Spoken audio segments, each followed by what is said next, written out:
नमस्कार दोस्तों, आप सभी का स्वागत है द वायर पे और मेरा नाम है इंद्रशेखर सिंह। और आज हमारे साथ हैं एक बहुत ही खास गेस्ट जयंत चौधरी जी, जो आरएलडी के प्रेसिडेंट ही नहीं बल्कि उत्तर प्रदेश में एक उभरती हुई आवाज़ हैं, एक ऐसे नेता हैं जिन्होंने पूरे वेस्टर्न उत्तर प्रदेश को हिला के रख दिया है।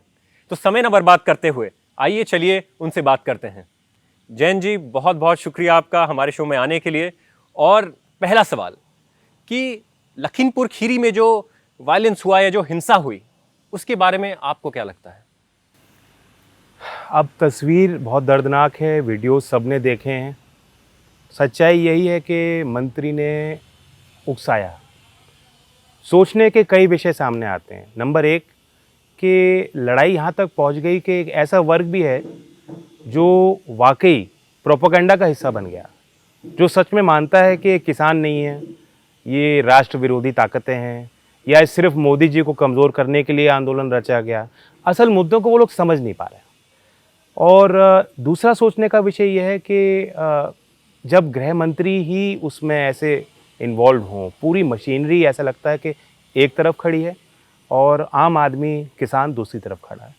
इतने समय से लोग आंदोलन कर रहे हैं, सरकार पे कोई उसका प्रभाव नहीं दिख रहा। तो धीमे धीमे जो आंदोलनकारी हैं वो भी सोचेंगे कि मैं सड़क पे बैठा हूँ, किसी पे कोई असर नहीं पड़ रहा, हमें रौंदा जा रहा है, किसी की भावना देश में हमारे साथ क्यों नहीं जुड़ रही, हमें न्याय क्यों नहीं मिल रहा। धीमे धीमे वो हारना शुरू करेंगे, जो लोकतंत्र के लिए भी खतरनाक है, देश के लिए खराब है। जी, आपने कहा कि किसान जो है कानून का विरोध कर रहे हैं। आपके हिसाब से कानूनों में क्या खराबी है या क्या काला है? अगर आपने किस तरह से समझा है इन 3 कृषि कानूनों को, थोड़ा सा इसके बारे में विस्तार में सबसे पहले बताएं। तो ये कानून असंवैधानिक है, मेरा मानना है। जी, क्योंकि राज्य के विषय में जिस तरह से हनन किया गया है केंद्र सरकार ने, और जिस जल्दबाजी में किया, उससे भी पूरा इनका जो मसौदा है शक के दायरे में आ गया डे वन से ही। क्योंकि लोग आपदा से जूझ रहे थे।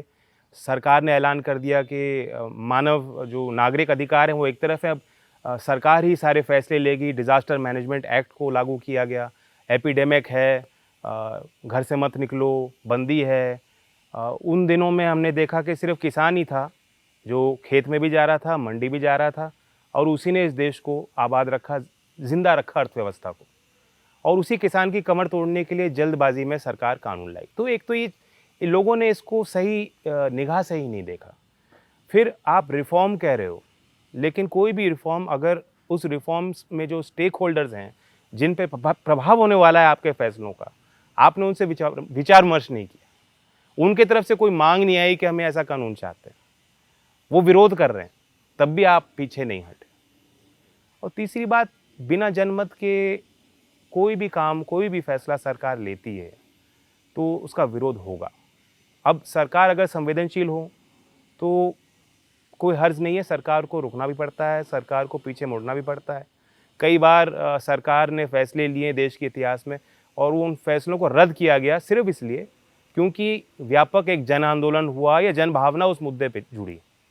2009 में केंद्र सरकार एफआरपी कानून लाई थी, फेयर रेम्युनेटिव प्राइस, और उस कानून में एक ये धारा थी कि अब राज्य जो है गन्ने का भाव तय नहीं करेंगे।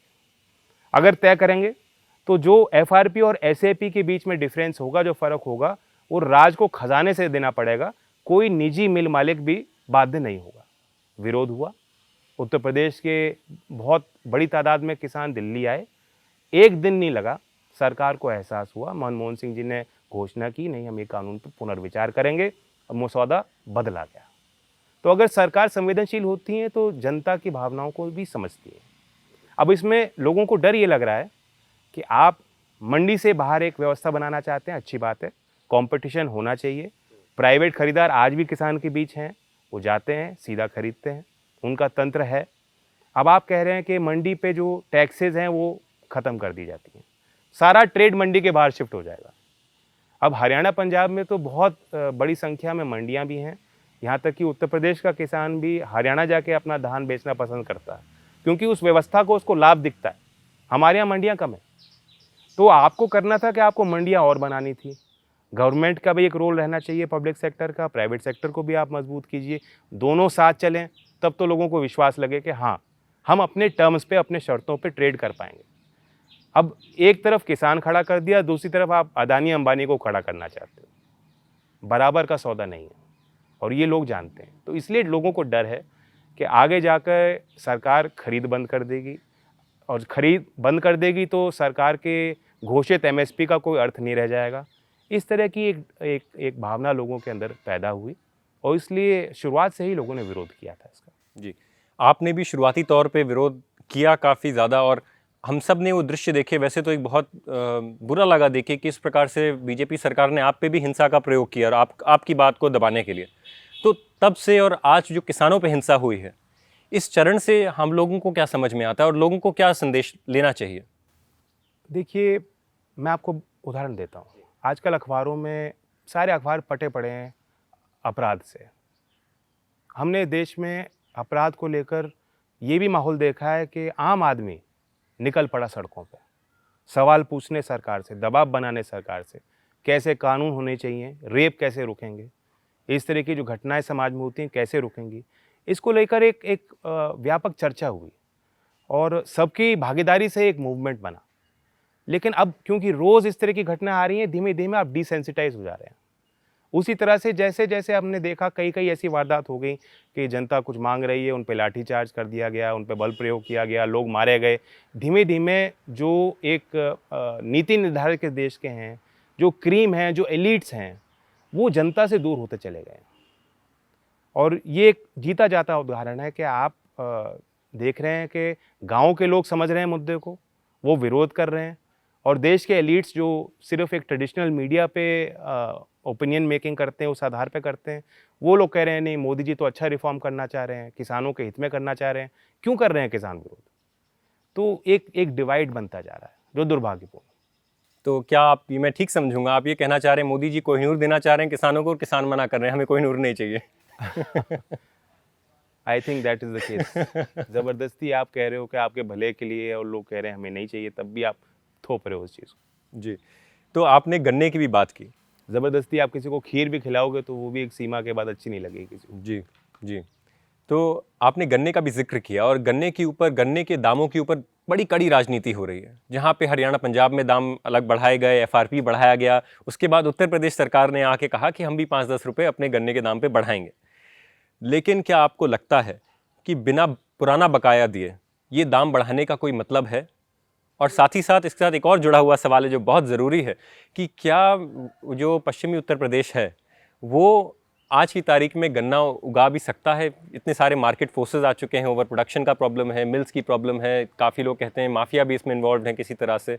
तो क्या किसान आज की तारीख में खुशहाल रूप में गन्ना उगा सकता है? नहीं, उत्तर प्रदेश में गन्ने की पैदावार बहुत अच्छी है, और मिल्स की रिकवरी भी लगातार बेहतर होती जा रही है। पहले हम महाराष्ट्र के पीछे होते थे, आज हम उनके आगे चल रहे हैं, और तो किसानों को तो आप दोष दे ही नहीं सकते। जहाँ तक रेट की बात है, आप खुद आकलन कर लीजिए, आजकल रोज़ डीजल का भाव 30-35 पैसे बढ़ाया जा रहा है, रोज़ बढ़ रहा है। लोगों को तो अब पता भी नहीं लग रहा कि रोज़ बढ़ रहा है, क्योंकि हमारी निगाहें वहाँ नहीं है। आपने 5 साल में प्रति किलो अगर आप देखेंगे 35 पैसे बढ़ाए किसान के। 5 साल में तो 35 पैसे आप बढ़ाते हो, रोज़ आप 35 पैसे उनकी लागत के बढ़ा रहे हो, तो दोनों में हिसाब ही नहीं बन रहा ना। लगातार घाटे का सौदा आपने कर दिया जब से बीजेपी आई है, और बीजेपी की पूर्व की सरकारों में भी आप देखोगे कभी ये गन्ने का रेट बढ़ाते ही नहीं है। किसान के लिए बेहद कंजूस हैं, दूध का भाव नहीं बढ़ना चाहिए, और उन चीज़ों पे, ग्राहक के इश्यूज़ पे वो हाइपर एक्टिव हैं। आप देख रहे हैं कि अब जो कह रहे थे कि हमें एसेंशियल कमोडिटीज़ एक्ट को बदलना है, मोदी जी का एक बड़ा अच्छा रिफॉर्म है, आज वही सरकार जो है एडिबल ऑयल्स पे फिर स्टॉक लिमिट लगा रही है। तो सरकार को खुद ही नहीं मालूम, दाएं हाथ को बाएं हाथ को ही नहीं मालूम कि क्या हो रहा है। आप कानून रद्द करना चाह रहे हो, और आप पुराने कानून का उपयोग भी करना चाह रहे हो। तो ये इशू है। गन्ने की बात अगर आप कहें कि क्या पर्याप्त भाव किसानों को मिल रहा है, लाभकारी मूल्य किसानों को मिल रहा है, नहीं। दूसरे फसलों पे आप कहते हो कि लागत का 1.5 गुना मिलना चाहिए। शाहजहाँपुर शोध एक संस्था है गन्ने की, वहाँ किसानों ने बताया कि हमारी लागत का हिसाब बनता है 352 रुपये। 352 रुपये का हमारी लागत है। अब 1.5 गुना अगर आप उसको उसके ऊपर देना है तो सरकार को क्या भाव देना चाहिए आप जानते हैं। जी, एक बात मैं आपको यहाँ पे एक बात कहूँगा ज़रूर। सरकार के हिसाब से 155 रुपये लागत है गन्ने की, और जो रेट्स हैं उसमें सरकार कह रही कि हमने तो 50% मुनाफा दिया है। क्या सरकार झूठ बोल रही है? इस मामले में तो झूठ बोल रही है। कोई भी किसान, आप किसी साधारण किसान के यहाँ जाएंगे, उसके खेत में खड़े होकर उससे पूछेंगे, वो बता देगा, आपको गिनवा देगा। लागत इससे कई गुना ज़्यादा है जी। और आप देख रहे हैं कि अगर हरियाणा की बीजेपी की सरकार ज़्यादा दे सकती है, पंजाब की उस समय अमरिंदर जी की सरकार थी जो ज़्यादा दे सकती है, यहाँ चुनाव आने वाला है उत्तर प्रदेश में, और चुनावी वर्ष में भी आप खजाने के दरवाजे किसान के लिए नहीं खोलना चाहते। तो लोग कह रहे हैं कि इतने दबाव के बाद, आंदोलन के बाद, चुनाव के नज़दीक आने के बाद भी योगी जी पे कोई फ़र्क नहीं पड़ रहा। इससे और नाराज़गी पैदा हुई। जी, आपने चलिए एक और मुद्दा आपने बड़ा बढ़िया उठाया, और दर्शकों से आप ये बात जान लें कि आप कई समय से आशीर्वाद यात्रा पे निकले हैं उत्तर प्रदेश में। तो अब सवाल हो उत्तर प्रदेश की आशीर्वाद यात्रा के बारे में, जो आपने क्या ये जो बातें आपने योगी जी के बारे में कही कि लोगों को नाराज़गी है, बीजेपी सरकार से लोग खुश नहीं हैं, ये क्या फीडबैक आपको यात्राओं से मिला? क्या लोग आपको जब मिलते हैं तो क्या कहते हैं? हमने मीडिया में देखा, बड़ी बड़ी फोटो देखी, इतनी सारी भीड़ आई और सब आपकी रैलीज में जुड़ने लग गई हैं। तो क्या रिस्पांस मिल रहा है आपको लोगों से? बीजेपी की क्या पोजीशन है इस समय वेस्टर्न उत्तर प्रदेश में? कम से कम सरकार से नाराज़गी है जी। बिजली सबसे महंगी उत्तर प्रदेश में है। पूरे उत्तर भारत में किसी और राज्य में इतनी वसूली नहीं की जा रही। आप रोज़गार के सवालों को देखेंगे, योगी जी हर दिन अलग आंकड़ा दे देते हैं। कभी कहते हैं 20 लाख, कभी कहते हैं 25 लाख, कभी फिर आप देख रहे हैं कि पूरे देश में उन्होंने एडवर्टाइजमेंट लगा रखे, लेकिन सच्चाई की भर्तियाँ नहीं हो पाई। तो ये इश्यूज़ को लेकर लोग बहुत चिंतित हैं। जो इंडस्ट्री भी आनी थी, जो यूपी में कई बार इन्वेस्टर समिट किए गए, लखनऊ में बहुत बड़े बड़े आयोजन हुए, बड़ी बड़ी घोषणाएं हुई, लाखों करोड़ का इन्वेस्टमेंट निवेश होना था, वो भी नहीं हो पाया। लेकिन नाराज़गी के साथ साथ मैं समझता हूँ कि हमारे साथ भी एक पुराना एक जुड़ाव है और एक भावना जुड़ रही है। तो एक तो हो गया नेगेटिव वोट, सेकंड हो गया पॉजिटिव रीअफर्मेशन। एक सकारात्मक दृष्टिकोण से लोग देख रहे हैं कि लोकदल को हमने जब मजबूत होती थी लोकदल तो हमें फ़ायदा मिलता था, आज लोकदल कमज़ोर हो गया तो किसान सड़कों पे है। तो ये भी एक भावना हमारे साथ जुड़ रही है। और ख़ास तौर से मैं मानता हूँ कि चौधरी अजीत सिंह जी के निधन के बाद सभी लोगों को एहसास है कि ये जो हमारा मंच है आज ये कमज़ोर है और इसे मजबूत बनाना है। तो इसलिए लोग ज़्यादा हाथ बटा रहे हैं। नूरपुर में जो चौधरी साहब का गांव है, जहां उनकी पैदाइशी थी, नूरपुर की मढ़ैया, वहां पहला कार्यक्रम हमने आशीर्वाद पथ का रखा और ऐतिहासिक रिस्पांस, शायद इतना बड़ा आयोजन कभी भी वहाँ गांव में हमारा नहीं हुआ। तो ये शुभ संकेत है। जी, क्या कुछ ऐसी फीडबैक है जो आपको लोग दे रहे हैं कि कहाँ पे आपकी खामियां थी? क्या वो कमियां थी जो आपको कवर अप करना था, या क्या आपके लिए जो अगले चैलेंजेस हैं उत्तर प्रदेश के पोल आने के पहले? Yes, I think first of all जो एक लेवल हम पे लगाया गया कि हम एक कास्ट बेस्ड आउटफिट हैं, उसको हम जितना कोशिश हम करते आए कि उसको रिजेक्ट किया जाए और एक ब्रॉड बेस्ड एक अलायंस बने, सामाजिक एक गठजोड़ हम लोग बनाएं। किसान की हम बात करते हैं तो किसानी से तो सभी बिरादरी के लोग जुड़े हुए हैं। तो इफ़ेक्टिव हम अपना प्रचार को कर पाएँ, अपने संगठन को ज़मीन तक पहुँचाएँ, ये हमारी कुछ आगे चुनौतियाँ हैं और उन चुनौतियों को हम स्वीकारते हैं। कुछ हमने अपने कार्य करने के तरीके में परिवर्तन किया, क्योंकि अभी तक हम एक इशू बेस्ड आउटफिट थे। हमारा कैडर पुराने लोग थे जो चौधरी साहब के समय जिन्होंने चुनाव लड़ाए हैं, जो बारीकियों को, हर चीज़ को समझते हैं, लेकिन हमने कभी उनको एक फॉर्मल ढांचे में नहीं रखा। तो इसलिए हमारा गांव में बहुत लोग मजबूत हैं, लेकिन वो एक संगठन में उनको उस लिहाज से नहीं जोड़ा गया। तो हम कोशिश कर रहे हैं कि एक फॉर्मल ढांचा हम बूथ लेवल तक अपना बनाएं। और अब टेक्नोलॉजी के माध्यम से सारी चीज़ें आसान हो गई हैं। अब आपको मीटिंग करने की ज़रूरत नहीं, आप व्हाट्सएप ग्रुप से और सोशल मीडिया से इश्यूज़ पे अपने विचार रख सकते हो और उनका संचार दूर तक हो जाता है। तो हम भी आपने देखा कि इस पूरे किसान आंदोलन में भी गांव के बच्चे, जो लोग कहते हैं कि ये तो किसान के परिवार के लोग हैं, ये क्या चला पाएंगे, या ये गवार हैं, जो लोग ये सोचते हैं, उनकी आंखें खुल गई। क्योंकि सोशल मीडिया पे ट्रेंड्स जो चले हैं, ट्विटर पे जो ट्रेंड हुए हैं, वो गांव के बालक चला रहे हैं। तो इसलिए हमें भी आवश्यकता है कि हम उस ढांचे को मजबूत करें और इन चीज़ों को यूज़ करें। इससे पहले कि मैं और राजनीति के सवालों पर आऊं, मैं जानना चाहता हूं जैन जी, आपका रुझान कैसे आया इस फील्ड में? आप एक नवयुवक हैं, आप साथ ही साथ में आप में एक नया जोश है, नई एनर्जी है, आप विदेश में रह चुके हैं, दुनिया भर आपने देखी है, आपने पूरी साइंस की पढ़ाई की है। तो ये बताइए कि कैसे ये राजनीति की ओर जो है, क्या ये परिवार की वजह से आया ये रुझान, या फिर आपकी दिली खुद की इच्छा थी? मैं बचपन से ही गाँव में आता जाता रहता था। मेरी पढ़ाई तो दिल्ली में हुई, बट एक एक्सपोजर था। जो शायद सामान्य एक दिल्ली देश की राजधानी में रहने वाले परिवार के नौजवानों को नहीं मिल पाता है। कहीं ना कहीं वो एक मेरे लिए तारे जुड़ी हैं। वहीं से मेरे अंदर एक भावना पैदा हुई कि एक लार्जर कॉज है और एक अपॉर्चुनिटी है, और उस सेवा भाव से अगर हम लोग लोगों को रिप्रेजेंट करते हैं। शुरू से मैंने ये सोचा है कि ये तो एक नौकरी है, एक जिम्मेदारी है। अगर आप चुनाव जीत जाते हैं तो आपको नौकरी दे दी जनता ने, लेकिन आप चुनाव हार गए तब भी आपकी सामाजिक जिम्मेदारी तो है। आपके रिश्ते हैं पुराने, अगर मैं उन रिश्तों को ही निभा लेता हूँ कि जो लोग जुड़े हुए हैं उनको लगता है कि नहीं, जयंत हमारे परिवार का सदस्य है, मेरे लिए यही सबसे बड़ी उपलब्धि होगी। आई थिंक वहीं से मोटिवेशन आता है, वहीं से ड्राइव आती है।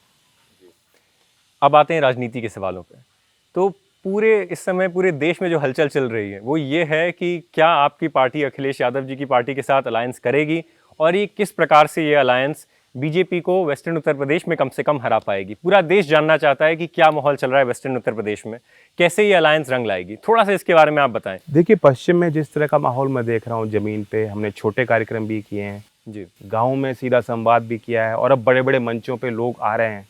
तो जो गति हमें मिल रही है, मुझे लगता है कि यहीं से इनके पाँव उखड़ेंगे, ये बात तय है। अखिलेश जी के साथ हमारे बहुत अच्छे रिश्ते हैं। पिछला चुनाव भी हम साथ मिलकर लड़े थे, और आगे भी हमारी यही सोच है कि जो भी हम बनाएं वो लंबे दौर तक चले, एक स्थायी विकल्प लोगों को हम दें। और क्योंकि यूपी देश के राजनीति पे बहुत प्रभाव डालता है, यहाँ से कहावत है, यहीं से प्रधानमंत्री अब यहीं बन गए हैं। दिल्ली का दरवाजा गंगा मैया ने उनको बुलाया था, वो आए थे जी, और प्रधानमंत्री बन गए। तो जो दिल्ली दरबार के भी जो बड़े फैसले हैं यूपी की जनता को लेने होंगे। तो इसलिए बहुत ज़रूरी है कि हम लोग एक अच्छा अलायंस बनाएं। हमारी मुद्दों पे अभी तक बात चलती आई है, सहमति है, और एक कल्चर भी होता है। दोनों ऑर्गेनाइजेशंस की जो शुरुआत हुई चौधरी चरण सिंह जी के उस विचारधारा से ही हम लोग निकल के आए हैं। तो इसलिए एक मिलाप भी है, एक मेल है लोगों के बीच, कार्यकर्ताओं के बीच में भी। आपस में कोई इस तरह का तनाव नहीं है काम करने में जी। तो अच्छी बात है कि आपस में जो है एक तरह की वर्किंग कल्चर है दोनों का, साथ में दोनों की आइडियोलॉजी आप कह रहे हैं कि इससे विचारधारा एक प्रकार की है। बस एक है कि जब तक सीटों की बात हम लोग पूर्ण नहीं कर लेते, कोई औपचारिक घोषणा हमने अभी इसलिए नहीं की। जी। तो जैन जी, मेरा अगला सवाल ये होगा कि जिस प्रकार से पिछले चुनाव में कुछ असामाजिक तत्वों ने मुजफ्फरनगर की धरती को हिंदू मुसलमान के रूप में बांट दिया, जो कहते थे कि वहाँ की जो अल्लाह अकबर और हर हर महादेव की जो सभ्यता थी उस इलाके की, जहाँ पे 1857 के बाद भी कभी वहाँ दंगे नहीं हुए, लोग बड़े अच्छे हारमोनी में रहते थे, उसके अंदर फूट हो गई, जिसके कारण पूरा राजनीतिक परिवेश बदल गया। तो इसके बारे में पहली क्या टिप्पणी होगी, और भविष्य में ऐसा नहीं? आपने अभी जो नारा दिया ना जी, अब जब ये नारा पंचायत में लिया गया, जी, बहुत लोगों के कान खड़े हो गए, तोड़ मरोड़ कर उस चीज़ को पेश किया गया। लोगों ने अरे ये कैसे हो गया? अरे ये आज नहीं, 30 साल पहले से उस क्षेत्र के लोग उठाते आए। किसान हर बिरादरी के जब आते थे इस पंचायतों में ये नारे लिए जाते थे। तो ये गंगा जमुनी तहजीब का एक जीता जाता एक बेहतरीन उदाहरण है। और जिस समाज में अगर भाईचारा नहीं होगा, अगर आपस के हमारे जो फ़र्क हैं उनको हम बर्दाश्त नहीं करेंगे, तो समाज की तरक्की कभी हो नहीं सकती। मुजफ्फरनगर में जो एक तनाव पैदा हुआ था, मैं समझता हूँ कि अब लोग उसको भुला चुके हैं। एक साजिश थी, जिनको फ़ायदा लेना था उन्होंने फ़ायदा ले लिया, और नुकसान मुजफ्फरनगर के हर घर ने उठाया है। हर उस बच्चे ने उठाया है जो पढ़ लिख कर भी नौकरी नहीं हासिल कर पा रहा था, या जिस पे दाग लग गया। मैं जानता हूँ ऐसे कई उदाहरण है कि यूथ हमारे क्षेत्र का दूसरे क्षेत्रों में गया, उनसे पूछा गया कहाँ से हो, वो किराए पे जगह लेना चाहते थे, उनको मना कर दिया गया कि तुम तो बहुत झगड़ालू क्षेत्र से आए हो, तुम यहाँ भी आकर झगड़ा फसाद कर दोगे। तो मुजफ्फरनगर जो एक समय पे हाईएस्ट पर कैपिटा डिस्ट्रिक्ट्स में जिसकी देश में गिनती होती थी, बहुत प्रोग्रेसिव इलाका है, उसको एक झगड़ालू क्षेत्र बता दिया गया। तो वो हमारी पहचान नहीं है, लोगों ने उस आइडेंटिटी को रिजेक्ट कर दिया है। और मुझे लग रहा है कि मुजफ्फरनगर से ही एक इस चुनाव में एक ऐसा निर्णय होगा कि जो लोग ये सोचते हैं कि हम एक नकली पलायन का चर्चा कर लेंगे या हिंदू मुस्लिम तनाव पैदा करके सत्ता हासिल कर लेंगे, उनकी आंखें खुलेंगी। जी, दावा है आपका इस बात पे? जी। और जो पुराने जख्म हैं, क्या वो उन पे कुछ मलहम लगेगा? समय के साथ अपने आप सुधार होता है। इतने सारे जो घर जल जब गए तक केस चलेंगे, जब तक लोगों को उसमें न्याय नहीं मिलेगा या कोई निपटारण केस का नहीं होगा, तो वो घाव जिंदा रहते हैं उन परिवारों के लिए। लेकिन आम जनता झगड़ा नहीं चाहती। आपको उदाहरण दे रहा हूँ कि अभी एक त्यौहार था, उससे पहले जैसे घटनाएं दूसरे क्षेत्रों में हुई, कानपुर में हुई, मध्य प्रदेश में एक चूड़ी बेचने वाले गरीब आदमी को जो है प्रताड़ित किया गया, जेल में बंद कर दिया गया, संगीन धाराएं उस पर लगाई गई। मुजफ्फरनगर में भी कुछ लोग निकले थे यही पूछने तुम्हारी बिरादरी क्या है, तुम यहाँ कैसे जो है हाथ पे मेहंदी लगा रहे हो, तो लेकिन लोगों ने उसको रिजेक्ट कर दिया। हमारे लोग अगले दिन एसएसपी के यहाँ गए जी, उन्होंने गिरफ्तारी की मांग की, धाराएं उसके खिलाफ लगी, उन लोगों के खिलाफ जो इस तरह की गुंडाई करना चाहते थे।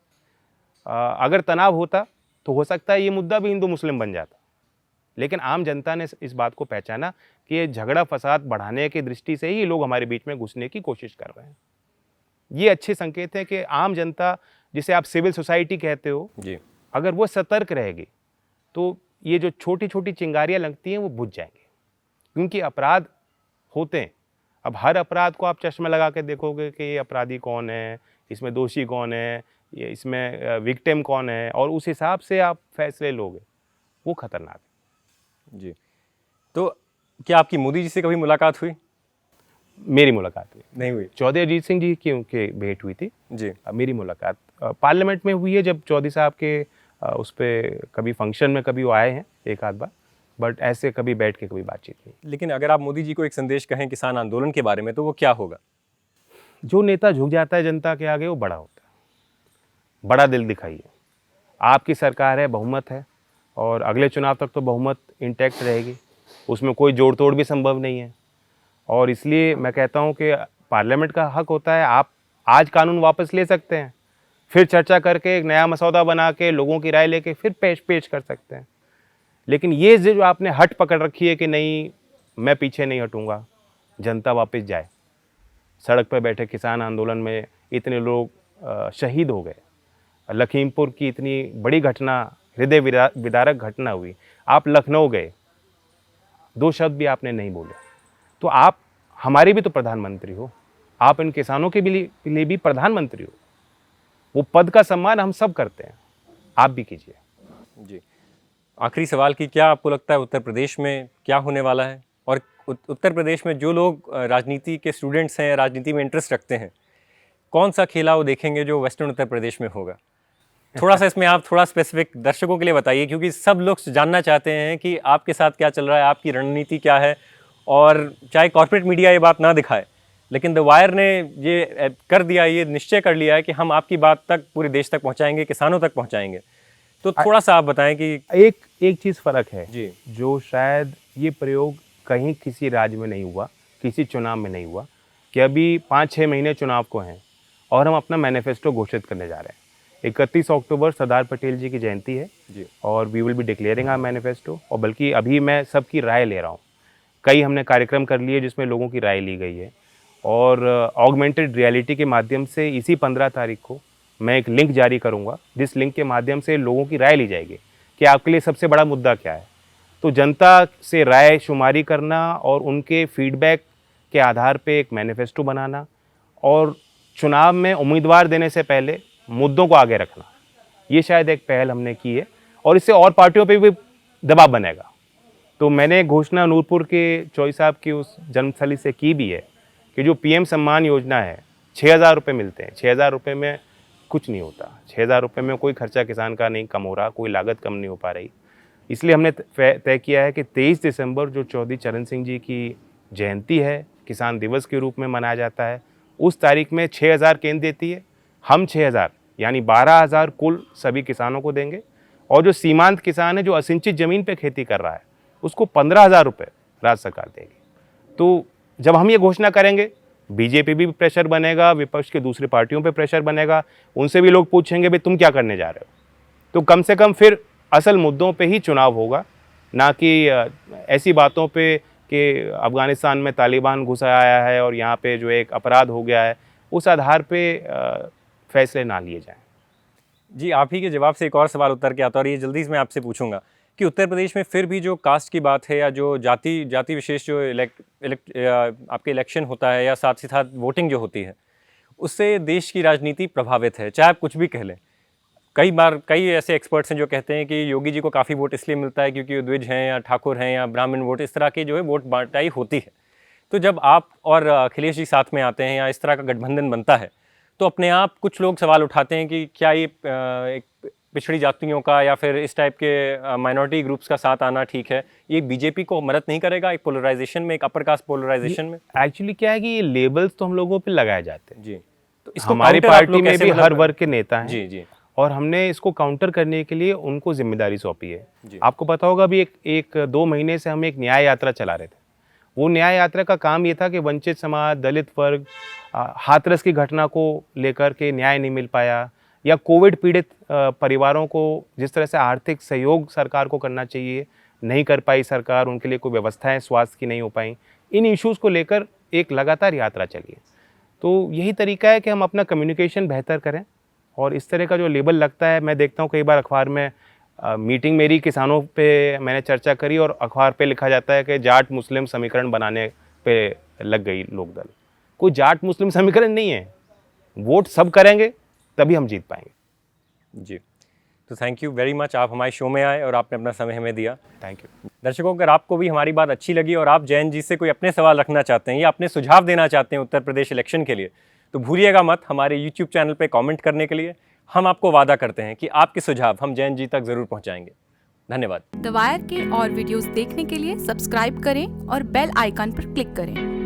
स्वतंत्र पत्रकारिता की आर्थिक मदद करने के लिए डिस्क्रिप्शन में दिए गए लिंक पर जाएं और अपनी राशि चुनें।